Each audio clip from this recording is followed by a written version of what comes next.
Hey my dudes, how's it hanging? It's your boy ZNF1 here. So today I wanted to discuss with you guys the topic of MK Ultra and the CIA's and government's involvement with this project. Now, before we go ahead and jump into that, let's go ahead and cue intro.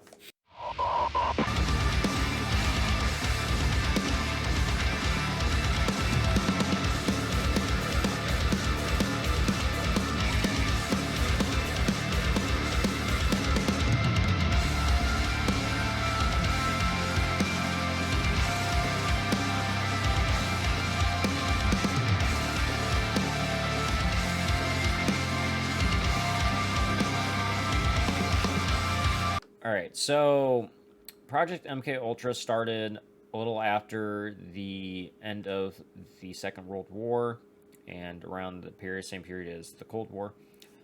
But it lasted for 20 years, and this was a series of mind altering experiments and like lab tests to sit here and find a like Manchurian candidate or a candidate that essentially would be like the perfect drone or slave, so they could get away with whatever the government wanted them to or the CIA wanted them to do with assassinations, etc., etc.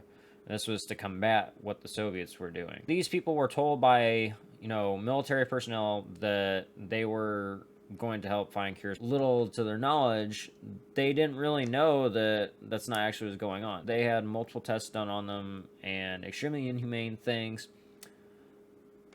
that really you wouldn't expect from the United States, to be honest. And it's really messed up. So, like, honestly, to start off here, we're going to, look at a clip from National Geographic Channel on this, and we'll do a couple of, like, other looks at a few other things here in just a minute. In the wake of World War II, the U.S. government is engaged in a large number of secret medical experiments designed to help win the Cold War. Developing techniques for mind control to create a so-called Manchurian candidate. What is the extent of these brainwashing experiments? How did the CIA become involved in such far-reaching and disturbing research? In May 1953, scientists at Porton Down are researching one of the most lethal nerve agents known to man, sarin. The experiments are conducted on military volunteers, but the young servicemen have no idea what they are letting themselves in for. This kind of, goes into my topic of discussion just a second ago or just a minute ago. But, like, these people are completely negligent. Doesn't this kind of sound eerily familiar to a situation I talked about in my last video? Like Operation Paperclip, question mark? Innocent bystanders / soldiers getting shit tested on like guinea pigs. I figure I should bring it up. There was a separate notice typed which said in so many words, volunteers wanted to help find a cure for the common cold. By volunteering, Ken Earl becomes an unsuspecting guinea pig in the war against the Soviets. On May 4th at Porton Down, he and 5 other Air Force men are led into a small room by 2 technicians. We were told by the 2 men to roll up the left sleeve. These 2 men then took 2 pieces of material and they taped them to our forearm.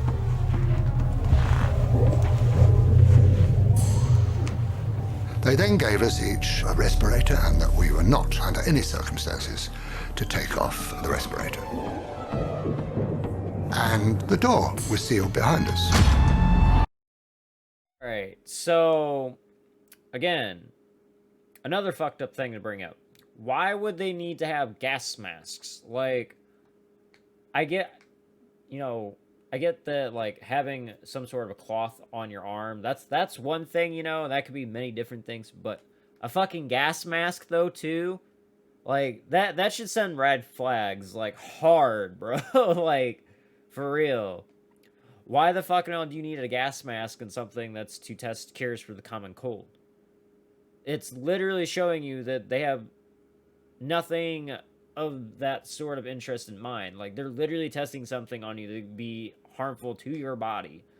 If you have to put a gas mask on to test it, it's probably not going to be good to put inside your body. But I just figured, you know, I'd bring that up because it's a good point. But we'll go ahead and continue watching this again. It was very, very pokey, a small building. And I found out since it was a gas chamber, which puts the fear of death into you, of course. And this technician, with a vial and a pipette, went round each of us, and he dripped onto this pieces of material 20 drops in 2 rows. The clear liquid is sarin nerve agent. It is quickly absorbed into the arm through the skin. The effects are immediate. I became absolutely claustrophobic. I didn't know what sheer terror there is in being trapped and not being able to breathe properly. You feel you can't breathe. I was sweating profusely. And I now, even today, I have nightmares about it. After half an hour, we were released, gasping and spluttering and sweating into the open air. Again, that was the gas chamber that they were in. What the fuck, right? Like, how the fuck does that make sense? Like, why do they need to be inside a gas chamber?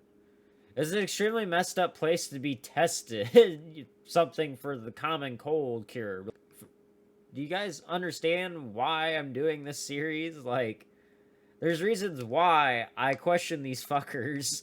These examples I'm telling you guys in this whole video series are the exact reasons why, are some of the, arguably some of the biggest ones. They are good at proving my point that they do fucked up things and they cover it up. And people can't talk about it for fucking forever until there's so much crap out about it that they have to let the cat out of the bag. That's what I'm, like, trying to say. Like, there's so much fucked up shit about it.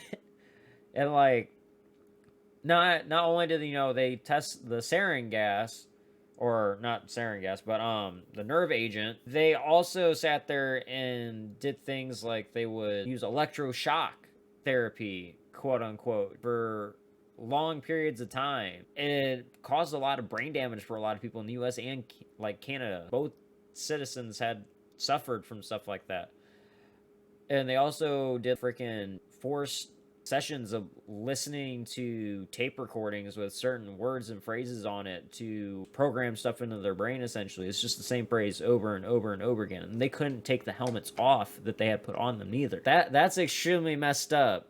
And the CIA did all of that knowingly, willingly, and didn't give 2 fucks until they started getting caught. But we'll go ahead and, you know, continue to hear about some of these examples that National Geographic's going to provide. It goes and talks about what I'm talking about already, but it kind of goes a little bit more in depth. The corresponding paperwork clearly states the purpose of the experiment is to determine the lethal dose of sarin. After the Korean War, disturbing new intelligence reaches Washington. Hundreds of American troops are still being held captive, subjected to brainwashing experiments, and then killed. Mind control research back home intensifies. The new goal is to cause an individual to become subservient to an imposed control, to the point where he will perform acts against his will and then have no memory of the act. The search for a real-life Manchurian candidate begins. All right, so again, drone, mindless, subservient, slave to the system and to the man, or whoever they choose, you know, for this person to be a slave to, without question, and forcing them against their will to do it. Again, really fucked up, right?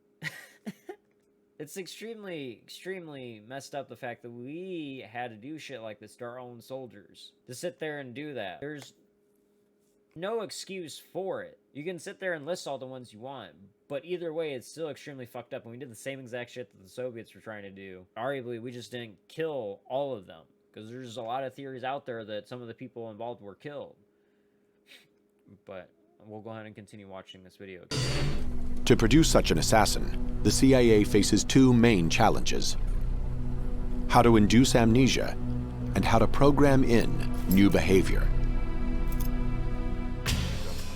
In 1957, Dr. Ewan Cameron, an eminent psychiatrist in Montreal, believes he has the answers.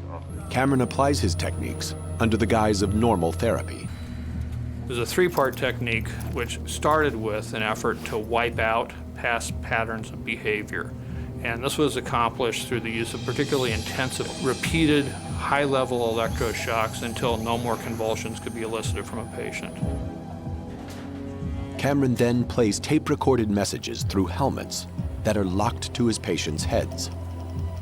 This psychic driving forces them to listen to repetitive statements for weeks on end to program in new behavior.